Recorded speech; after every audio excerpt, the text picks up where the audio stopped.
There How we are you, go. man? I'm doing great. How are you guys? We're doing fantastic. Awesome. How's Canada handling the coronavirus situation? Well, it's pretty interesting because when the friendliest nation in the world closes its border to everybody, you know it's serious, right? That's a good point. You betcha. Yeah, Yeah, but very it's true. yeah, it's pretty much the same. I think it's now at that point where everybody's like, "Oh, holy shit. Yeah, okay, maybe we shouldn't go out Yeah. and party and drink and all that kind of stuff." So, You but can do yeah, that. You just can't do that with more than 9 other people. that's Yeah, true. exactly. That's true. Fortunately for me, I have like less than 5 people I hang out with. So And you're sober, so you don't have to worry about partying. that's right. Yeah. That's right. I mean, I usually get the tap on the shoulder for the DD.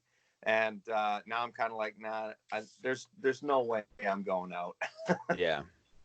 So That's good, man. Yeah, I've yeah, seen videos of like police in New Orleans, trying to get people like off the streets and not congregating together, but people just yeah. seem not to care and like, screw it, but I don't know.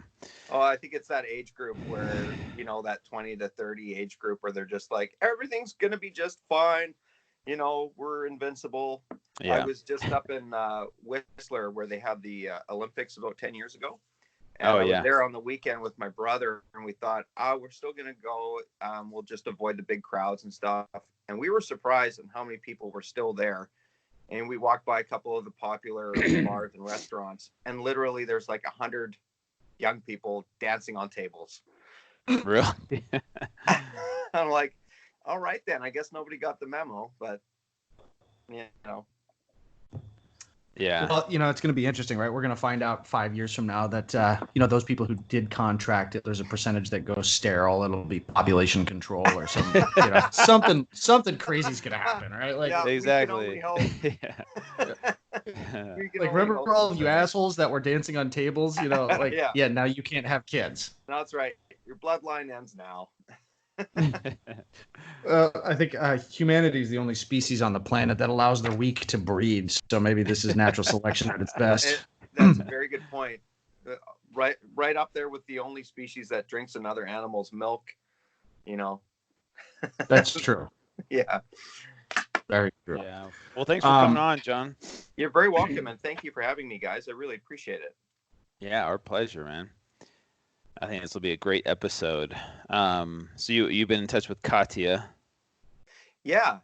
We've chatted a little bit back and forth. I Cool. know she wanted a bio, so I'll send you guys a little something after this.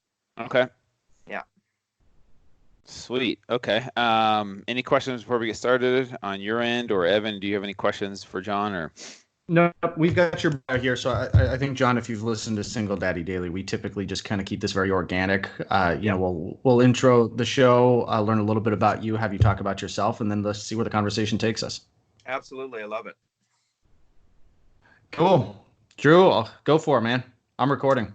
oh, you're recording. All right. All right. John, welcome to Single Daddy Daily. Thanks for taking the time and joining us here on the podcast, man. How you doing today? I'm doing great. Thanks for having me, guys. Yeah. Healthy and strong. Yeah, it's our pleasure. From Canada, British Columbia, correct? That's correct. Yeah, I just live outside of Vancouver, which is the biggest city in British Columbia, and I just live in a small place called Langley, and it's an easygoing place. I love it. Kind of where I grew up. So that's awesome, man. I've heard good things about that area. I still haven't visited it yet, but it's on my bucket list. Actually, I've heard really good things from everyone. But so maybe guess what, Drew? You can't do that right now because we are in the middle of a pandemic. That's right. That's very true. We are all suffering through the Michelob Ultra virus.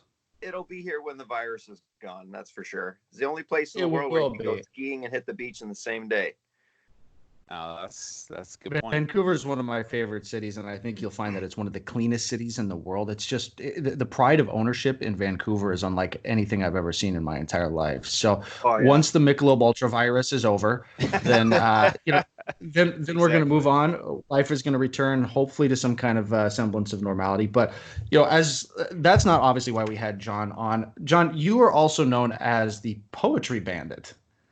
Yes, sir. Yeah, that's my handle on Instagram and Facebook. It's sort of an alter ego I kind of fell into about 2014, and happy to talk more about how I got there. It's quite the story. Yeah, give us a little bit of background. Like, who is John Lupin, the Poetry Bandit?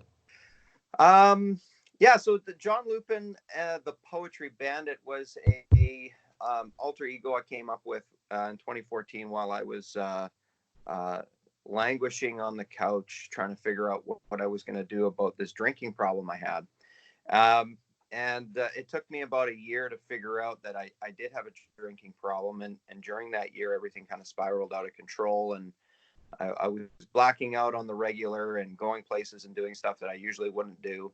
And when the evidence kind of built up and it was like unavoidable, instead of dealing with it in a professional way, I decided I would do something different first, and I would try and do it on my own. So at the time when I was married, my I don't really know what to call her yet, because she's my ex-wife, but at the time she was my wife, so we'll just call her the ex-wife. Yeah. But she has a name. Her name is Rose. So Rose came home with the typewriter, and she was like, you know what? I'm going to do this. And if you want to join me, that's great. But you need to do something with your time.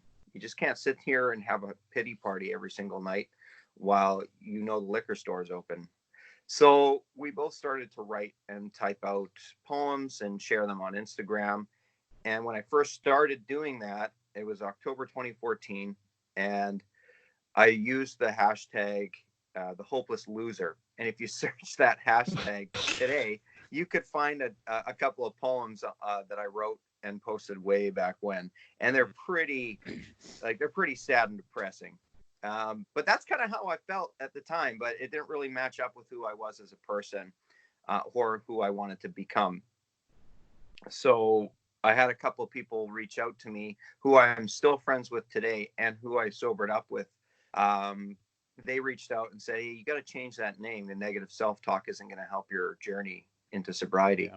So I changed it to the Poetry Bandit because I wanted to steal my love of language and art and poetry and songwriting back from my addiction. So it was sort of a rebranding of a character. And around that time, I ended up starting to go to a few recovery meetings, but it still took me some time before I got it right. I mean, I started doing this in 2014, but I didn't actually have my last drink until July 29th, 2015. So during that year, I was still really struggling I would get a weekend, maybe a month, and then I would relapse again, right?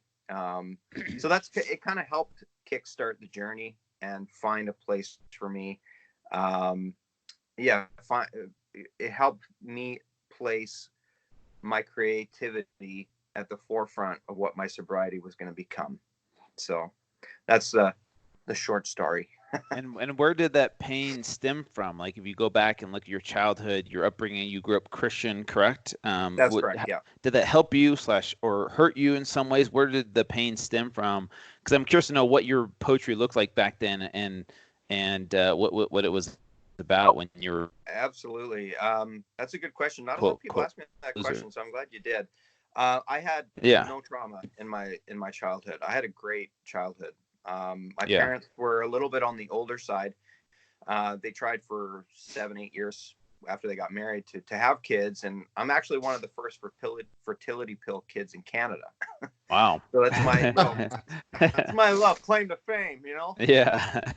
So every once in a while when something weird happens, I just blame that pill. But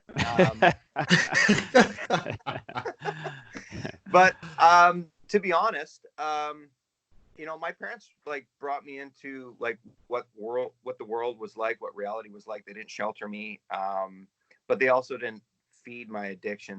They gave me no reason to drink. But it's a family disease. My grandfather, my uncle, my mom's side of the family, that whole side of the family has, every male on that side of the family has had a problem with alcohol almost. Wow. I have a few cousins that have just stayed away and seemed to have a normal drinking life. But and it's not something I didn't really start drinking until I was, until I got married and had kids, which is kind of crazy. I mean, yeah, I drank a little bit abnormally when I was 19 to 25, but I didn't party every weekend. I didn't drink every day. I didn't hang around with that crowd. In high school, I was really clean. I never smoked, never did drugs. I didn't grow up in a household where we drank all the time. My parents were not drinkers. So for me, it was sort of foreign. I'd hear other stories of people growing up in alcoholic households, and that just wasn't my experience. When I got married, I married pretty much the first girl I ever had a relationship with. And Rose and I got married. She was 19 and I was 26, going on 27. So that's kind of what you do, right? When you go to a church, you marry young, right? You have babies and stuff. And I had gotten to travel and do all sorts of stuff, but she hadn't. And that was sort of normal, I guess, and not something that I intended to do. But we were going to do some traveling and do those things as a married couple. But, we had a baby right away. Yeah. And then we had another baby 3 years later. And then my career at my job started to pick up steam as well. So one of the things that I have grown up doing as well is insurance. So that's my job today, and that was my job back then. And I worked for one of the larger insurance brokerages in Western Canada. And around that time, after we had our second child, or just before we had our second child, I created, and get a load of this, great alcoholic here, I created a winery insurance program. Really? So what I did is in British Columbia, we have a burgeoning winery industry. It's huge, and it's we have a lot of great wineries here that are creating great products, and they're winning a lot of awards. And back then, I was like, oh, someone's got to take advantage of this. It's probably being underserved. And so I created this program, and we went from having one winery to about 140 in less than 10 years. So we had snatched up a good portion of the marketplace, and that's partly the product and our reputation, but that was part of, I'm a really good sales guy, and I love people, and I love to talk about insurance, and I love to talk with people and get to know them. And it's like, it was like a perfect storm for my alcoholism. Yeah. So, you picture this woman raising two children while the husband's out driving around, visiting all these wineries, having a gas, and getting lit up every night, right? I mean, at that time, when I traveled, I drank about 1 to 2 bottles of wine every day, and that's not something I'm proud of, but that along with that would come other things like blacking out in a seedy bar in Osoyoos, which is a small town. Yeah. And wandering through the desert for 4 hours trying to figure out where my hotel was. I'm surprised I walked away with like no fire ant bites, no coyote mauling, no rattlesnake bites, but shit like that would happen all the time. And, but I always thought, okay, well, I'm not cheating on my wife. I'm not sleeping around. I'm not going to strip clubs. Though the strip club thing came later. So I always thought it was fine, right? Like I wasn't really hurting anybody other than, the number of Blackberries and iPhones that would get destroyed in the process. But, I created this winery program. And as we had our second child, then we had 2 miscarriages, like almost right after each other after that. And then I started to see a change in Rose and how she was doing. Then we had our rainbow baby. So we had our third child. So we had 3 kids, all about 3 years apart. So 2012, 2013, Rose becomes a completely different person. And she was diagnosed with depression and then later with bipolar 2. Wow. And so she's going through some major problems of her own. And I don't know how to deal with that other than try and fix everything else around us. So that was my thing. I was a fixer, and I was still drinking a lot, and I was ignoring that. I didn't want to fix myself, but I would try and do everything to fix everyone else. Yeah. So it took a little while, but we finally got her medication right. And, that's her journey and that's her story. But, I think it was around 2013 where she was finally in a right place, and she was able to tell me, like, you need to quit drinking. Because I would come home blacked out in a $1,000 suit with pizza in my pocket, and I'd have no idea where that pizza came from. Wow. I still have no idea how I would get home. And I would stand in the kitchen, and she would say, you got to quit drinking. And I'd pull that pizza out of my pocket, and I'd say, yeah, I'll think about that, and eat the pizza and go to bed in my suit. So I'm sorry, I'm not laughing at I'm imagining a pizza slice like folded in your pocket, and you're like saving it for later. Sounds like something I would do, during my Fit Fat to Fit days. Yeah. Is that a pizza in your pocket, or are you just happy to see me? How about both? Yeah.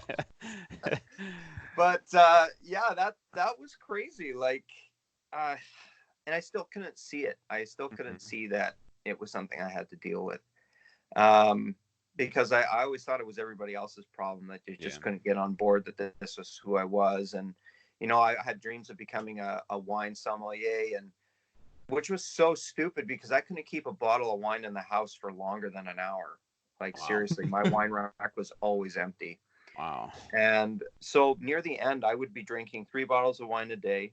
And that would not include like beer and hard liquor. Right. So I would do that stuff after the wife went to bed. And so my pain was never really, I couldn't figure out why I was an alcoholic. Yeah. Where was the pain coming from? Right. What was I trying to cover up? Well, yeah, we had a couple miscarriages. Our son was diagnosed with autism.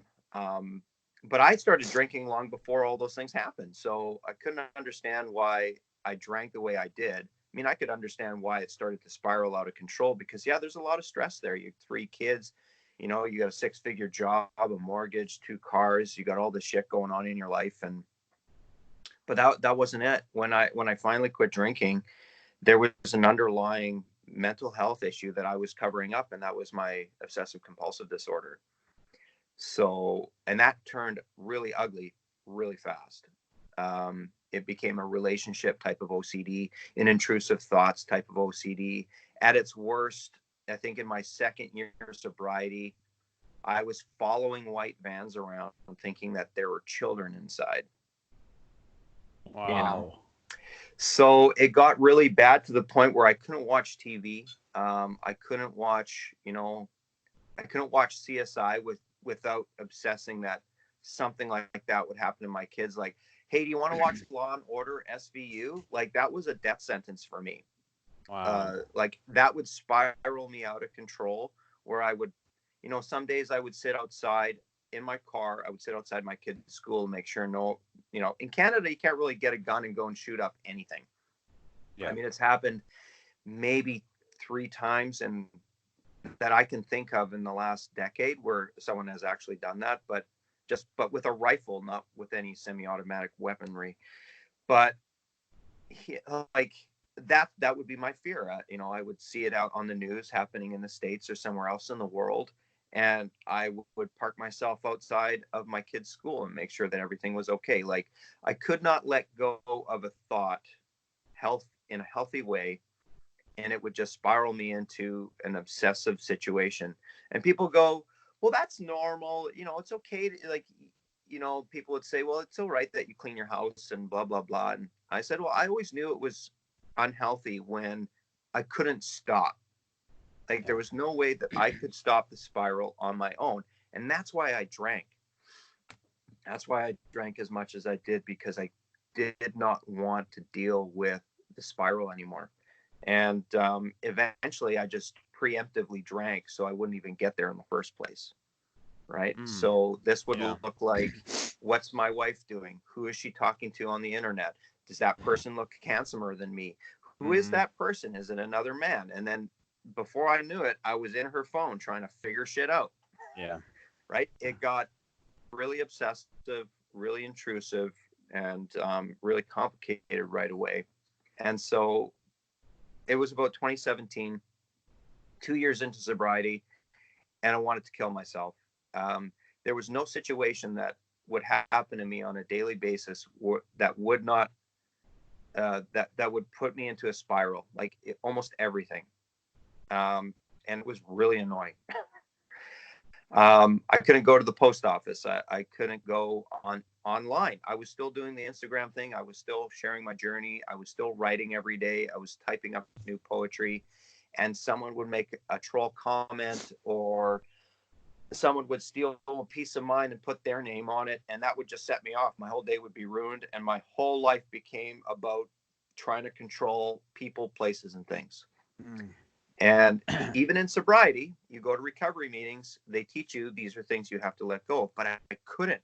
No amount of times I would read that big book, or have a meeting with my sponsor, or hang out with other sober people. It would just trigger me more. I would go to recovery meeting, and I would hear somebody's story of abuse, and whether that was sexual or physical or emotional, it wouldn't matter. And I would project that onto my own life, thinking like, maybe I was abused, or am I abusing somebody? Like, it would never end. It would never end. And so I stopped going to meetings, because I couldn't get out of that spiral after I went to a meeting. And then I would project my disease on my wife at the time, and that really annoyed her. And that's like rule number one. Don't project your disease on other people. I couldn't let it go. Like, it turned into another addiction, it felt like, right? So I went to the doctor, and I filled out one of those mental health tests that they have here, and you get a score out of 40, and I got a 38. And the doctor was like, we need to put you on some medication now. Like yesterday. So but when you go into the doctor and you do those tests, you're always like at your lowest, right? So I went back a week later, and I scored a 35. And then he was like, okay, here's some medication. And so he put me on Trintellix, which was good, because I'm on it today still. It's been almost 3 years. I've been on the same dosage and everything in my life. What is that medication? Sorry, what is that medication? It's Trintellix. And what is it?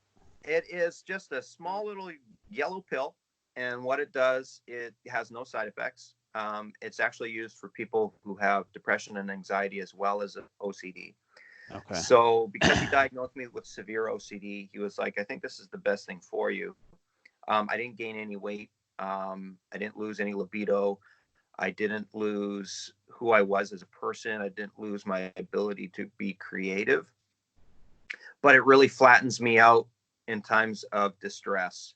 And I noticed a change almost right away. And I started to chill out. And I started to be able to step back from reality a little bit and look at it with, so about a year into taking the medication, I realized that my marriage was not going so well. So, but I also had learned that there was nothing else I could do. The damage had already been done when I was drinking, and we had really distanced ourselves. I was on a sober journey, and Rose was on a different journey. And so she had told me at the height of my drinking that she didn't love me romantically anymore, but just as a friend. And that was really hard to hear at the time, but I completely understood why. I mean, after all the stuff that I've heard from other people in recovery, I figured, well, we're still married. We must be winning at this whole recovery life thing. And she did quit drinking for a while at the beginning. And then after the obsession left me, and that was about 6 months into my sobriety, she drank with her friends, but never really in the house, which I was always thankful for. So it's not like she didn't support me, but she was on a different journey. And we just came to the conclusion of, about last year, that this thing was done. And she had made some decisions, and with her heart and with her mind, that didn't align with the marriage anymore. And I was willing to accept that as damage from the drinking, because the big part of sobriety is understanding your role in the mess. Yeah. Understanding, what role you had to play. And so when I came to the conclusion that, okay, so the bell had been rung and this was the toll. And I was happy to, I had actually let her go a couple of years beforehand. Like when things started to settle down and the meds started to work, I realized, that this was probably on a march to some kind of an end. So I let her do her thing, and I just focused on me and focused on my heart, my sobriety, and being there for the kids and for whatever she needed. And I went to work, did my 9 to 5. And then last year, about a year before we called it quits in the marriage, I started my own business. So I started my own insurance brokerage, and I started to work from home more. And I don't know if you guys have ever worked from home, but that sort of like really highlights a lot of things in your marriage where you're kind of like, oh yeah, okay. Yeah. I think we're done here. Yeah. So, so I started the business, worked from home. And then the following summer, we both kind of looked at each other after about a month of going back and forth. And we almost said it at the exact same time. Like, I think we need to divorce, right? So, and that's kind of where the journey took us. Sobriety takes you in many different places, but my dad always said, like, you're sober for a reason. Like, if you were still drinking and Rose was going to move out, like, you would not be able to take care of the kids and do what you needed to do for them, so there's always a reason. God has a plan, right? Yeah. Thanks for sharing that story, man. That was really powerful. And there's so much to cover in that. And Evan and I can definitely relate to some of the things you're saying about going through your divorce. And I know for me personally, it took me healing myself to finally realize that we were better off separate instead of holding on to something that for pride or just because we committed to each other. And now it sounds like you're in a much better place post-divorce. I'm curious to know, how does your role as a dad play into all of this during your journey? Did it help you? Did you find purpose in being a dad at some point? And where are you now with your kids and finding purpose as a dad after becoming sober? Yeah, great question, because that plays into the story and how I I had my last drink. So it was a Saturday, I think, or no, it was a Thursday. And so July 29, I'm standing in the window and my kids are outside and they're all in the cul-de-sac and they're biking around and they're playing. And I'm pouring myself a glass of wine at like 11:30 in the morning. And at that point, I had already tried a couple of recovery meetings. Like, I was in full knowledge of how to quit drinking. Like, I knew, and I fully knew that I had a problem, but I was in denial. But I'm sitting there and I'm pouring myself a glass of wine because I did chores all morning, and the kids are outside and they're biking around, and I'm like, what am I doing? Like, I just had a God shot. Like, hey, what are you doing? And I just poured that whole bottle of wine down the drain. I threw out every wine glass I had, every corkscrew, every shot glass. I had a $100 bottle of scotch, and I was like, no, maybe I won't pour that down the drain. I gave it to my brother. Yeah. Okay. At that point, alcohol was the enemy, but I couldn't do that to that scotch. So I gave it to someone who could enjoy it normally. But I poured all my wine away, all my beer. I had some shitty rum, and I threw that away too. And Rose comes walking into the room, and she's like, "What are you doing?" Oh, okay, never mind. Okay, good. Do what you got to do. Yeah. And so, so I did all of that. I went outside. I played with the kids. And then right after I finished playing with the kids, I hopped in the car and I went to my first recovery meeting, and then I went to that group as my home group. From then on, that was my last day. I actually didn't have that drink, so I can count that day as my first sober day. Cool. But it was watching the kids play without me that kind of finally, gave me that, wait a minute, like, this is not being a dad. Like, I am cheating on my kids. I am cheating on my marriage by putting alcohol first. Yeah. And that was the tipping point for me when I realized these kids could end up growing up without a present father. And so it really gave me the ability now, like, okay, so I'm putting myself first and I'm going to get sober so I can be a better dad. And that was sort of the underlying reason for hitting up that meeting that day. But they say that you got to do it for yourself, and everybody else benefits from that, right? And that's very true. Like, beforehand, I couldn't do it for my wife at the time. I couldn't do it for my parents. I couldn't do it for my kids. I realized that I had to do it for myself, so that I could be better for them. And then what ended up happening is when Rose and I decided to split, because I was working from home, it made more sense for me to be with the kids until she figured things out financially, and did some journeying and some figuring out on her own. So I know that my sobriety set me up to be a great stay-at-home dad.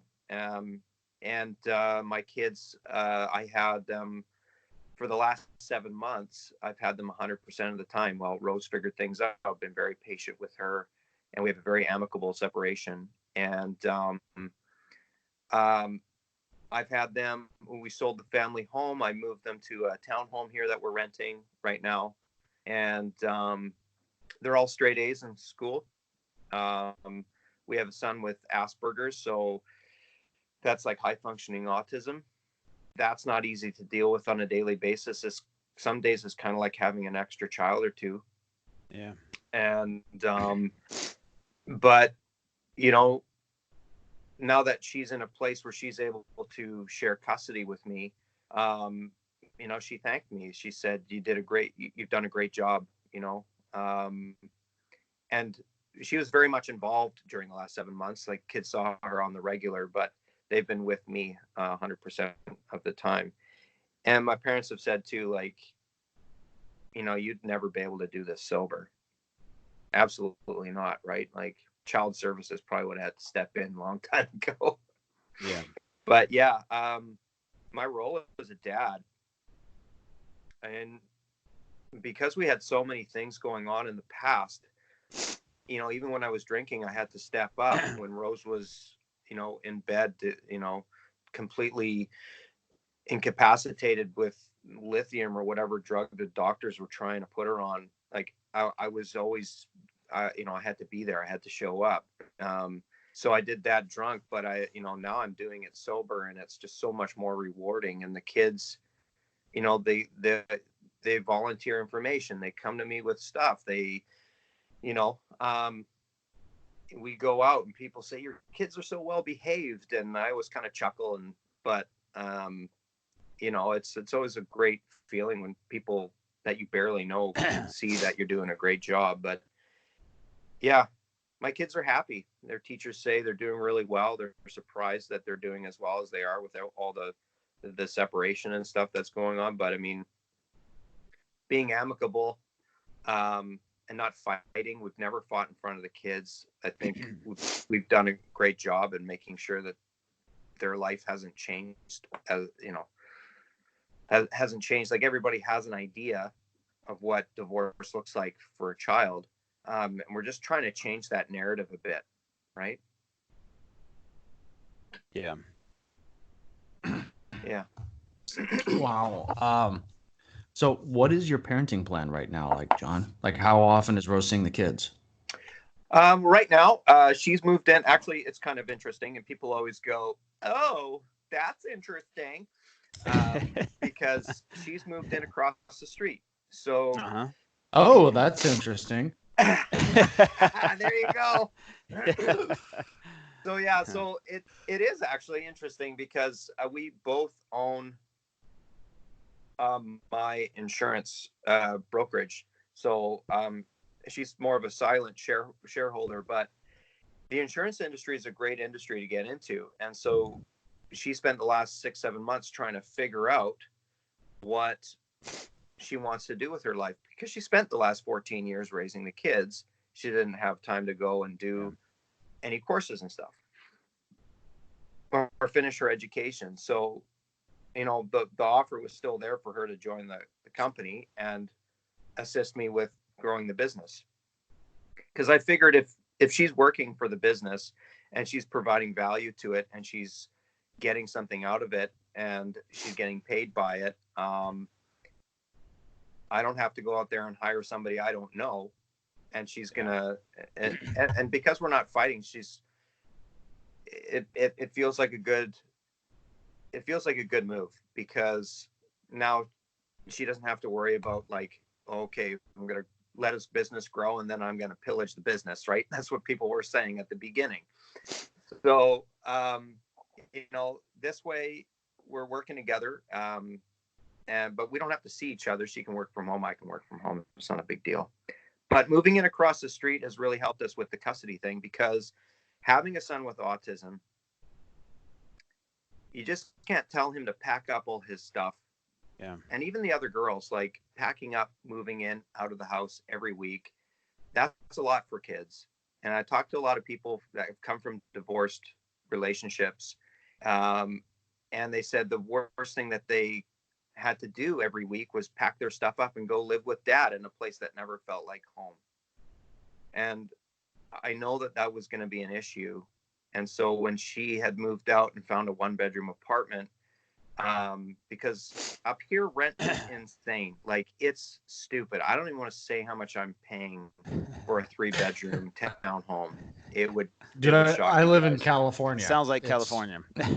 Okay, yeah, it's like California. Like, it's ridiculous. And so she found a 1-bedroom, and even that was pricey. And, you know, we were just trying to figure things out. And so one of the kids went over, and the child did not want to stay there. And not because she didn't want to be with mom, but it just didn't feel like a place where she could sleep.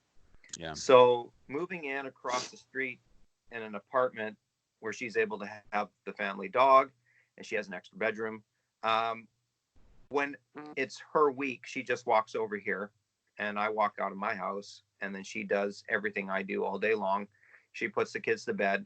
11 o'clock at night, she goes back to her place, and then I come back home and I sleep in my own bed. She doesn't want to sleep in my bed. I don't want to sleep in her bed. Yeah. Pretty normal, I guess.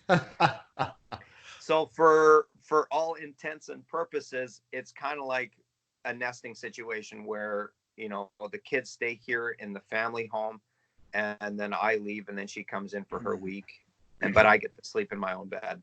So the kids understand the dynamic, so they know when it's mom's week. They don't burst into my bedroom at 6:30 in the morning and ask me for stuff.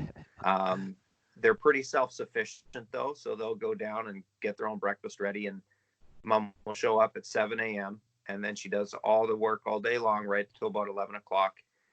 And that's because that's when the teen goes to bed, right? So it's just the sleeping part that gets done in each other's places. And then when it's week on, it's, you know, for me, it's easy. I'm already here. And then, you know, and then we try and get together as a family and have dinner all together at least once every 2 weeks or once a month, right? As schedules allow. So keeping that family dynamic together as much as possible without crossing any boundaries. That's kind of like what we wanted to do. Yeah. As that with other people, have you talked about that at some point? You know, what that's going to look like, you know, living across the street. Is there still feelings there on anyone's end, or? No, she's moved on, and yeah, no, I see her on the regular, right? And I see her, and not much has changed for me. Like, for both of us, I think that emotional, romantic part of our relationship had left a long time ago. And the drinking kind of killed it for her. Yeah. You know, I put her in a lot of positions where she was compromised emotionally.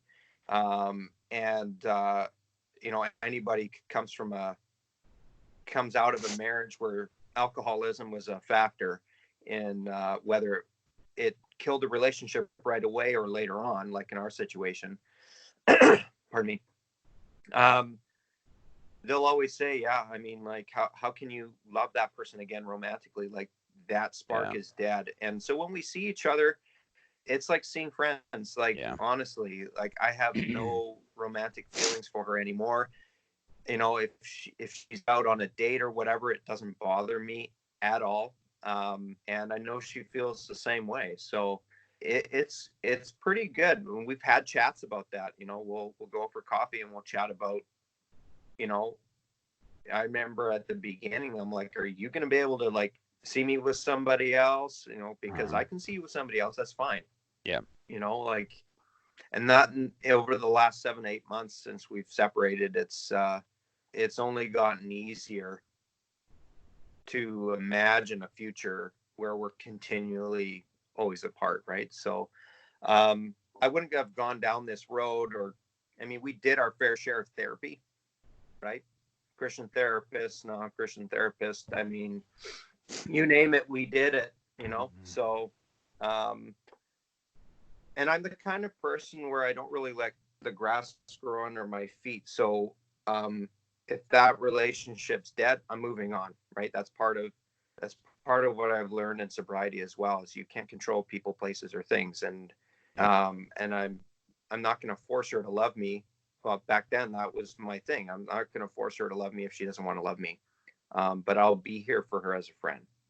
Yeah. So the last couple of years of our marriage was more like just a couple of friends. Like, we didn't really get intimate a whole lot. And that was okay. Like, she set some boundaries and I just kind of stuck to them. So it was sort of a natural thing. I think I cried once after she moved out, and I cried more for the kids than I did for us. So, yeah. Yeah. I think Evan and I can definitely relate to that.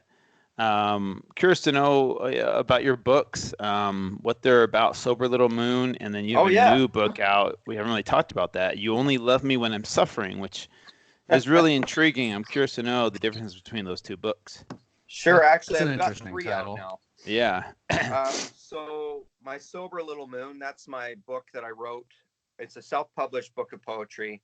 I wrote it in 2014 and 2015 when I was getting sober. So, like, that's real time, you know, poetry written while I'm relapsing, you know. So when I read a lot of that, and a lot of it had to do with my relationship too. So I could feel that distancing already happening then. Yeah. And I could read a few pieces and I could probably start crying and, you know, and feel guilty and shame, you know, for what happened. But, you know, today I can read those things and be okay with that part of my journey. Yeah. Then I was approached by Macmillan out in New York, and they said, hey, we love your story. And by around this time, I had about 100,000 followers on Instagram. And they said, we love your story. We're getting into poetry, and we want you to write a book for us. And so together we wrote You Only Love Me When I'm Suffering. And that came out in 2018. And it's a collection of poems that really didn't fit with my Sober Little Moon, but I still wanted to put out there. And it's more about what happens after you get sober. So when you get sober, you can look back and you go, holy crap. Like, wow, that was a lot of damage I did. Yeah. And so it was kind of a tongue-in-cheek title. I just put that one-liner out there one day because it seemed like some people in my life were only interested in what was going on in my life when bad things were happening, right? Yeah. And so when I said to the publisher, you know, I want to name this book this, they were like, no, we're going to name it this. You Only Love Me When I'm Suffering, because we love that. And I'm like, oh, okay. Like, I'm down with that because it kind of fit.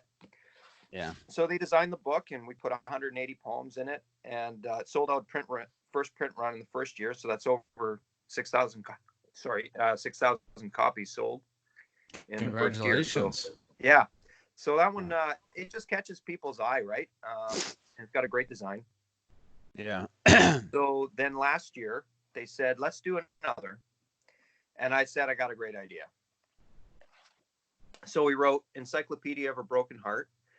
And it's basically, you know, A through Z, or Z for you American people there. And who's Zed? Yeah, each letter of the alphabet has 7 or 8 poems in it. Nice. All alphabetical order. And then when I handed it in like March, April last year, I was like, I don't know why I wrote this book. I mean, it's called Encyclopedia of a Broken Heart, but my heart's not breaking right now, and I don't really know why I wrote it. But I believe everything happens for a reason. So when we finally decided to split last July, and then officially, I think August 5th is our official split date for the courts. I went back and I read a few pieces and I went, holy cow, I knew this was going to happen. Like subconsciously, I was writing about the potential failure. Well, I shouldn't say failure, but the potential breaking up of this marriage. And what a great therapy to like subconsciously, like your subconscious going, hey, pal, something terrible is going to happen. And we're just going to write through it. We're going to work through it right now before you actually come to realization that it's happening to you, right? Yeah. So it came out in October, a couple months after we decided, and the publisher couldn't fix any of the references to me being a husband or Rose as my wife. So, I mean, the book is out there. It makes dating really difficult. Kidding. But every once in a while when I'm doing a signing, people go, oh, so what happened? What's going on with your wife? Why isn't she here? Where's your wedding ring? Some people really hone in on that, right? Yeah. And I'm like, and then I have to explain the whole thing, right? But it's no big deal. But this was a really great exercise for me, and sort of highlights the reason why I'm doing what I'm doing. Because when I started writing and sharing on Instagram, I initially started to do it for myself. But as people started to align themselves with what was happening in my life, whether I was getting sober or whether I was going through a divorce, people just sort of latched onto that. And I would get, still today, I get at least one DM a day from someone who's struggling with alcoholism, drug addiction, or going through or a divorce. Yeah. And so I get to help these people. And otherwise, if I wasn't sharing, or if I was just doing it for myself, I wouldn't be answering these DMs and I wouldn't be passing the message along, or I wouldn't be able to relate how to have an amicable divorce. And that's a real gift. That's a real blessing that these books on a regular basis and sharing my poetry on a regular basis does for me each and every day. And it does help me stay sober, and it does help me stay amicable.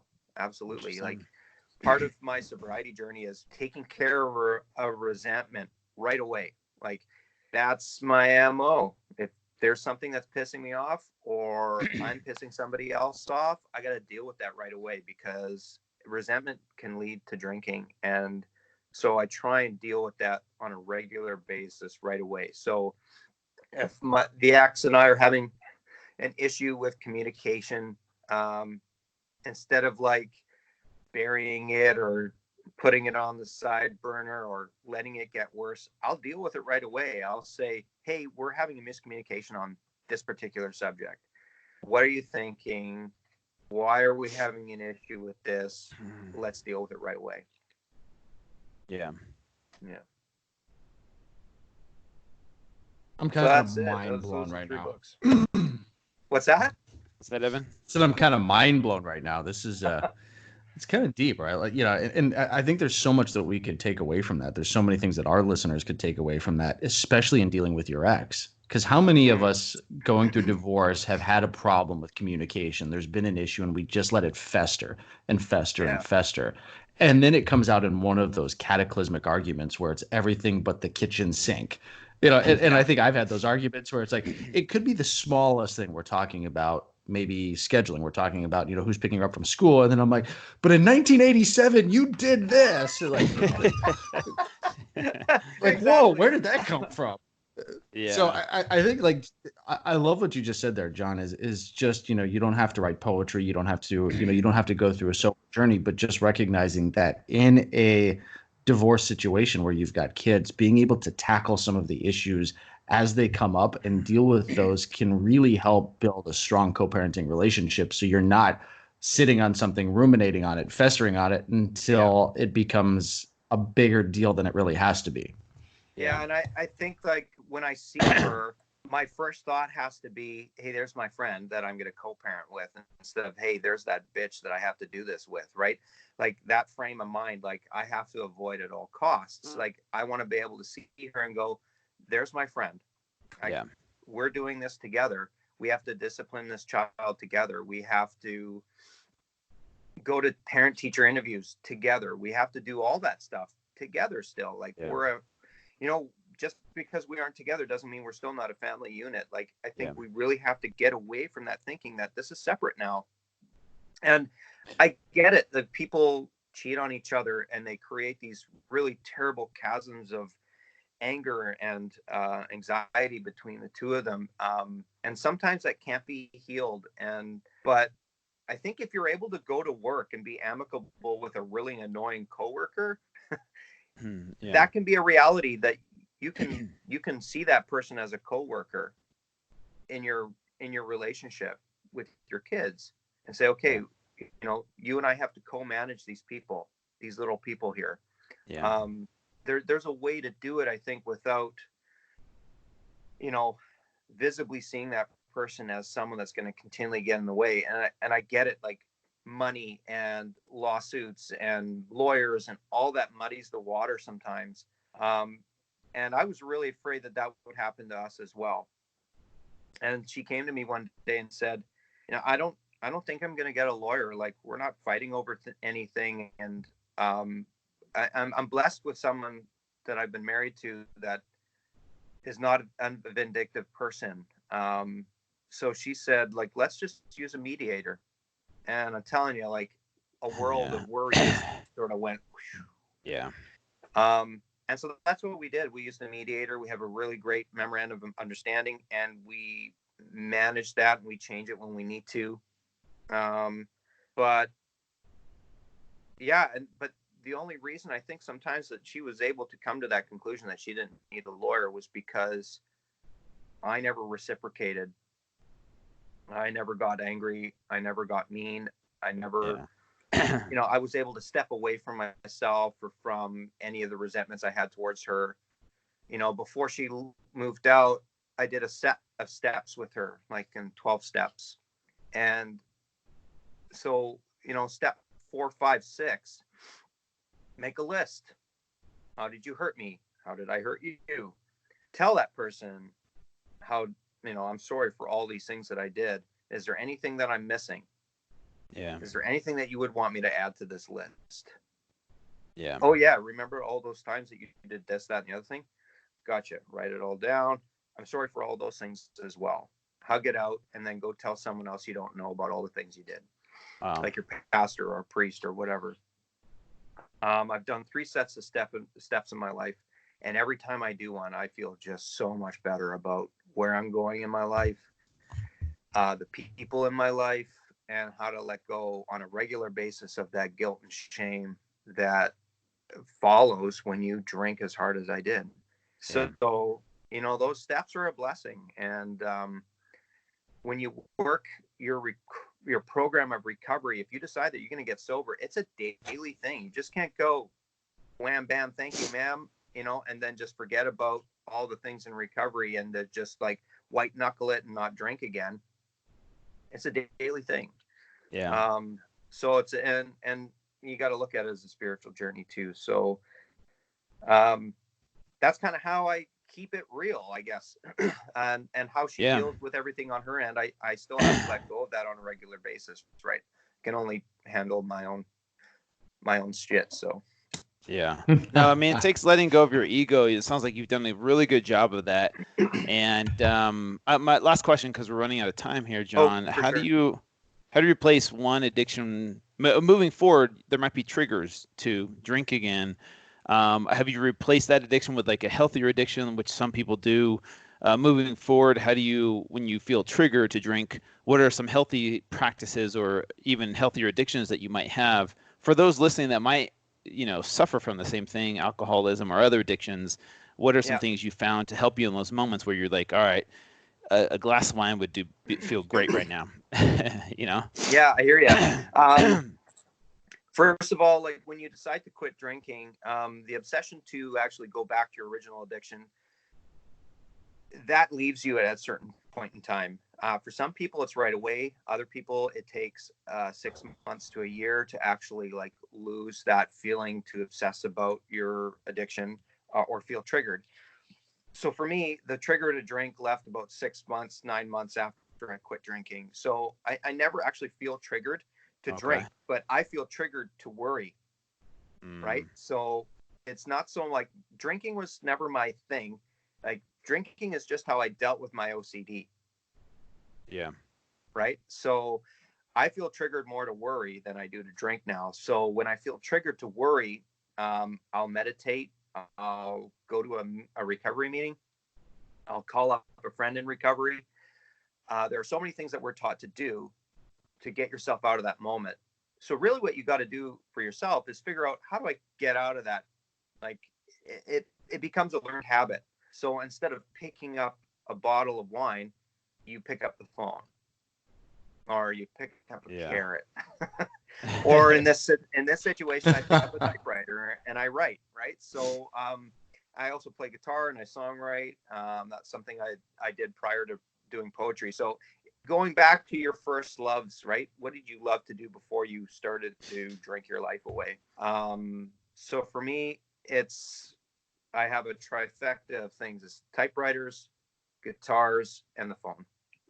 So when I feel worried, I'll pick up one of those three things. And that's, I guess my only advice is to fill your life with other things and other people.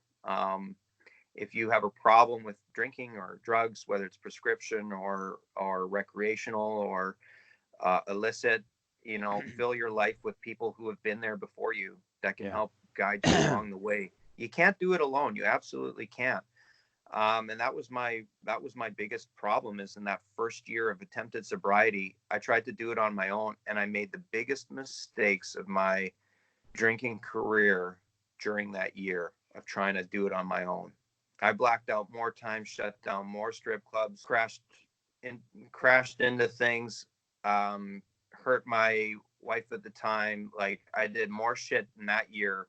But if I had just listened to other people that had gone before me, I know that's part of my journey and that's part of my story. Relapse is always part of the addict story. But I probably would have saved myself a lot of pain and suffering if I had just listened to other people. Yeah. So that would be my only advice: is listen to the people who have gone before you and do the work. Beautiful. John, thanks so much, man. Really excited. Where can people get in touch with you, like your social media accounts and your websites for your books and all that? Where can we send people to? Oh, thanks, guys. I appreciate that. The place where I'm most active is on Instagram. So just at my handle, _Poetry Bandit. That's where they can find me. My books are on Amazon, so like pretty easy to find my books in North America. Bookdepository.com is another place where you can get my books with free shipping if you're international. So I mean, it's I always answer my DMs, especially if people are having issues. I read them before I answer, just make sure that person's coming from a place of honesty, and I'll always respond and make a point of, when I dedicated myself to writing about my journey, I also dedicated myself to helping other people. So I do my very best to answer every direct message. That's awesome. Awesome. Thanks, That's guys. awesome. I'm sure your followers really appreciate that, and we'll make sure and put that in the show notes. Any last words, Evan? I don't think so. Let's let's close it out. Yeah. Is it my turn or your turn? You can go ahead. You open. I feel like I've talked almost as much as John during this podcast. Yeah, sorry guys. I get wrapped up in my story sometimes, but but your story is so powerful. Yeah. I do not really apologize for that at all. Me an opportunity. Thanks. No, we'd love to have you so glad back, we John. I found don't you. think that we Yeah, I don't think we got half of what we wanted out of you, so we might have to have you back on the show. Yeah, there's a lot to unpack there, right? So anytime you want me back, just let me know. I'm here. You know, I think the reality is that we're going to be stuck inside for a while. So we might be Single Daddy Daily, might actually become Single Daddy Daily. Yeah. That's right. Yeah. Sweet. All right, ladies and gentlemen, thank you for tuning in to another episode of the Single Daddy Daily podcast with your hosts, Drew Manning and Evan DeMarco. We were so stoked to have the Poetry Bandit on the show today. A ton of great information, really about how we can start to heal after a divorce. A lot of the tips and tricks that he's used to become sober and utilize that to write his 3 books on poetry are things that I think that we can all incorporate into our daily lives. So excited to share his message. Make sure to check him out. All the information will be in the show notes. And until next week, this is Drew and Evan saying, make it an awesome one.